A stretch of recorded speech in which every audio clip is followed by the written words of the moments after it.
मेरी पत्नी का एक पाँव नहीं था, लेकिन वो बहुत अमीर घराने से थी, इसलिए मैंने उससे शादी कर ली।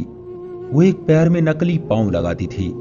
हम दोनों घर में अकेले रहते थे, लेकिन रोज रात को मुझे छत से अजीब अजीब सी आवाजें आती और मेरी पत्नी भी बिस्तर से गायब होती, पर उसका नकली पाँव कमरे में ही पड़ा रहता। एक दिन मैंने छत पर जाकर देखा तो मेरी तो जैसे जान ही निकल गई, क्योंकि वहां मेरी पत्नी ने एक बहुत बड़ा, मेरी शादी की उम्र हो चुकी थी। जब मुझे लड़की की फोटो दिखाई गई तो मैं बहुत ही ज्यादा खुश हुआ। मेरे दिल में बहुत सारे जज्बात थे, लेकिन जब मुझे पता चला कि उसके एक पाँव में कुछ गड़बड़ है तो मेरे होश उड़ गए। बल्कि यही नहीं, वो तो उसकी जगह एक नकली पैर का इस्तेमाल भी करती है। मैं रिश्ता करवाने वाले पर गुस्सा हो गया और उससे कहा कि मुझ पर कौन से बुरे दिन आए हैं कि मैं बिना पैर की लड़की से शादी करूं। मैं अच्छा भला खूबसूरत नौजवान हूं, मुझ में कोई कमी नहीं है, तो फिर मैं इस तरह का कड़वा घूंट आंखें बंद करके कैसे पी जाऊं। मुझे मेरे रिश्तेदारों ने भी समझाया कि भले ही इस लड़की के एक पाँव में कमी है, लेकिन ये लड़की बहुत अमीर घराने से है, मगर इसको अपनी इस कमी का एहसास है, इसलिए ये एक मिडिल क्लास लड़के से शादी करना चाहती है। अगर इसका ये पाँव भी ठीक होता तो तुम इसके साय तक भी ना पहुंच पाते। ये बात मेरे दिल को लगी और मैंने उस लड़की से शादी करने के लिए हाँ कर दी। उसका नाम पूनम था। वो वाकई बहुत खूबसूरत लड़की थी। उसका एक बहुत बड़ा घर था और उस घर में वो बिल्कुल अकेली रहती थी।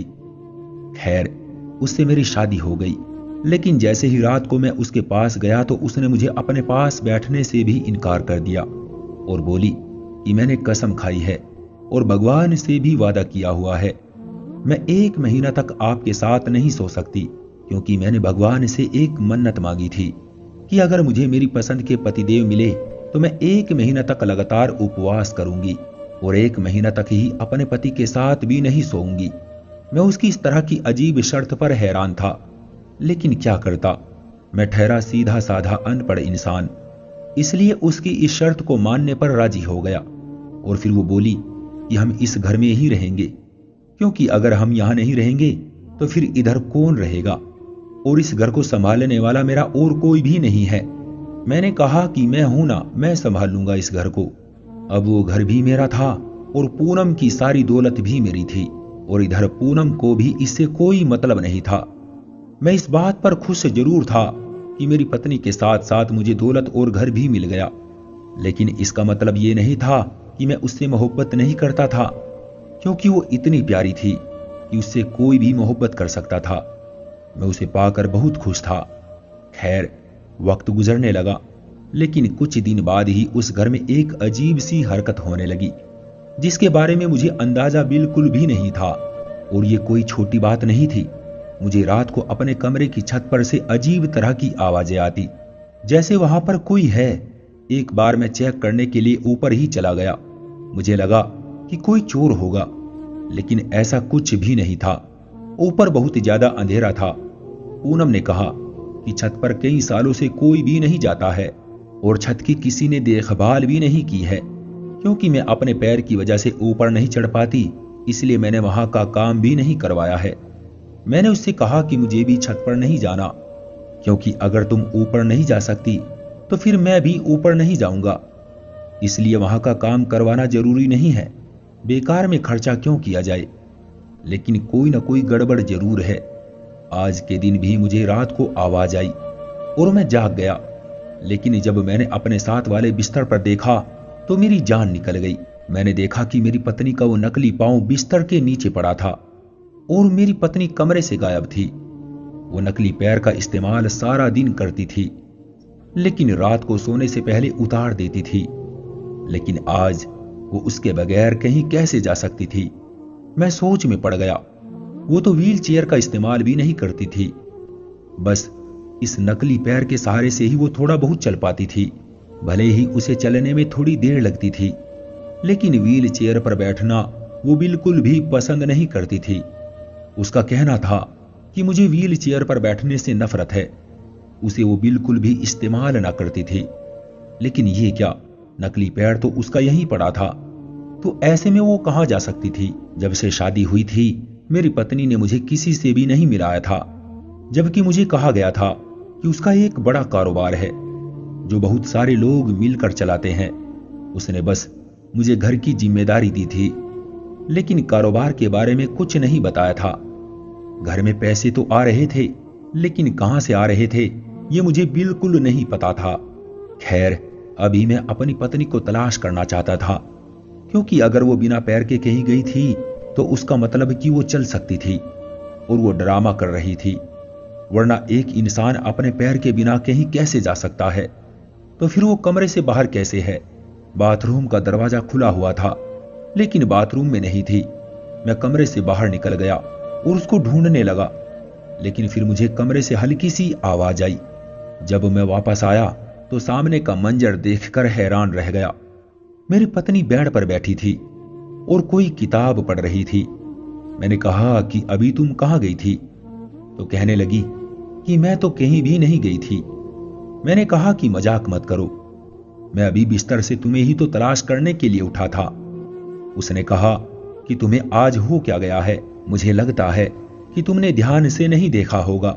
मैंने अपनी पत्नी से इतनी बहस नहीं की और सोचने लगा, जब उसने झूठ बोल ही दिया है तो इसका मतलब वो मुझसे हमेशा झूठ बोलती आ रही थी।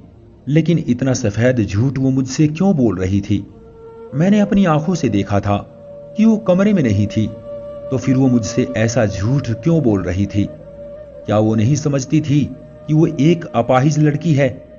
अगर वो इस तरह से झूठ बोलेगी तो पकड़ी जाएगी। अचानक से मैं भी बदल गया और मैंने कहा, शायद मुझे गलतफहमी हो गई होगी। असल में तुम इतनी पतली हो कि तुम बिस्तर में पड़ी होते हुए भी नजर नहीं आती। रजाई में तो इंसान जैसे खो ही जाता है। मैं अपनी बात पर हंसने लगा और उसने भी मेरा साथ दिया। उसके बाद मैं सो गया, लेकिन मैं सोया नहीं था। असल में मुझे नींद नहीं आ रही थी। अगले दिन मुझे फिर से छत पर किसी के चलने की आवाज आई और जब पलटकर देखा तो मेरी पत्नी कमरे में नहीं थी। लेकिन आज मैं सोने का ड्रामा करता रहा, क्योंकि कल मुझे उस राज से पर्दा उठाना था और मैं चाहता था कि मेरी पत्नी थोड़ी बेफिक्र हो जाए, कहीं वो सावधान न हो गई हो। क्योंकि अगर वो इतना बड़ा खेल खेल रही थी तो इसका मतलब कि वो आम इंसान नहीं थी, वो बहुत चालाक औरत थी। आज फिर छत से आवाज आई और मैंने फिर से पलट कर देखा तो वो आज भी बिस्तर पर नहीं थी और उसका नकली पैर भी वहीं बिस्तर पर ही पड़ा था, जिसे आज भी वो कपड़े से ढक कर गई थी। लेकिन आज मैं हाथ में टॉर्च लेकर छत की तरफ चल पड़ा। मेरी पत्नी ने तो कहा था कि छत पर बहुत सालों से कोई नहीं गया और वहां पर बहुत गंदगी है, लेकिन ऐसा कुछ भी नहीं था। मैंने दरवाजा बहुत ही आहिस्ता से खोला और देखा तो महसूस हुआ कि जैसे रोज यहां कोई आता जाता है और उसको साफ भी किया जाता है। जाहिर है, जब वो मुझसे इतना झूठ बोल रही थी तो एक और झूठ भी बोल सकती थी। ऊपर गया तो मेरा दिल बैठ गया, क्योंकि मुझे किसी मर्द की आवाज आई। क्या मेरी पत्नी मुझे धोखा दे रही थी? क्या वो किसी और मर्द के साथ छत पर मौजूद थी और मुझे इतना बड़ा धोखा देकर मेरे साथ बेवफाई कर रही थी? लेकिन क्यों? मैंने तो उसमें कमी होने के बावजूद भी उससे शादी की। इसमें मेरी क्या गलती थी? मैं ऊपर गया तो सब कुछ बिल्कुल साफ था और लाइट भी ऑन थी। ऊपर एक कमरा भी बनाया गया था। मेरा दिल बहुत जोर जोर से धड़क रहा था। मैं ऐसा मंजर नहीं देखना चाहता था कि जिसको मैं कभी भी भुला ना सकूं। लेकिन मैंने जैसे ही दरवाजा खटखटाया तो सामने एक ऐसा ही मंजर मेरा इंतजार कर रहा था। उस कमरे में एक आदमी बैठा था जो कंप्यूटर पर काम कर रहा था और मेरी पत्नी उसके पास बैठी थी।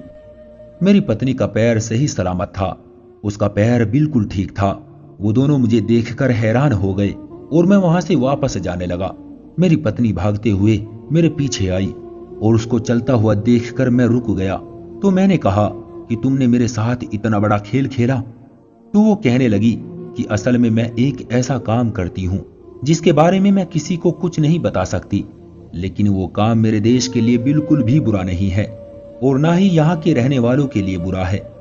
लेकिन हम ये बातें किसी को बता नहीं सकते।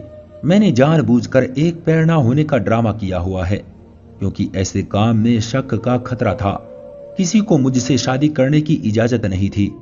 मैंने कॉन्ट्रैक्ट साइन किया हुआ था, लेकिन अपने दिल के हाथों मजबूर होकर अपनी ख्वाहिश को पूरा करने के लिए मैंने तुमसे शादी कर ली, पर मैं तुम्हें भी इस राज से दूर रखना चाहती थी, क्योंकि ये काम बहुत ही खतरनाक है और अगर लोगों को ये पता चल गया कि मेरी कोई कमजोरी है तो वो मेरी कमजोरी का फायदा उठाएंगे।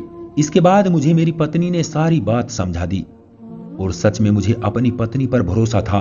उसका झूठ बोलना उसकी मजबूरी थी। वो एक गवर्नमेंट जासूस थी, लेकिन जब मैंने उसको उसके कदमों पर खड़ा देखा तो मुझे बहुत खुशी हुई। मैंने कहा कि मुझे बहुत खुशी हो रही है कि तुम में कोई भी नुक्स नहीं है, लेकिन तुमने मुझसे ये सब इतने दिनों तक कैसे छुपाए रखा।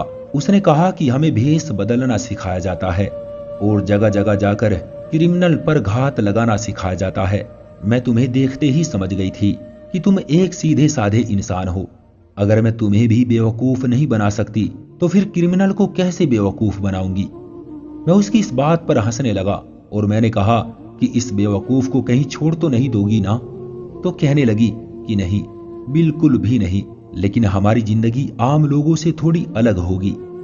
मैंने उससे कहा कि मुझे कोई ऐतराज नहीं है, मैं हर तरह से तुम्हारा साथ देने की कोशिश करूंगा।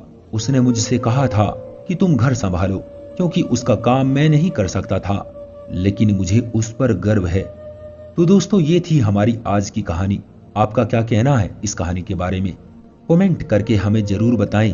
वीडियो को लाइक कर दीजिए और इसी तरह की कहानियां लगातार देखने के लिए चैनल को सब्सक्राइब करके घंटी को दबाकर ऑल पर सेट कर लीजिए, ताकि आने वाली वीडियो का नोटिफिकेशन आपके पास तुरंत पहुंचे। मैं मिलता हूं आपसे अगली वीडियो में, तब तक के लिए धन्यवाद।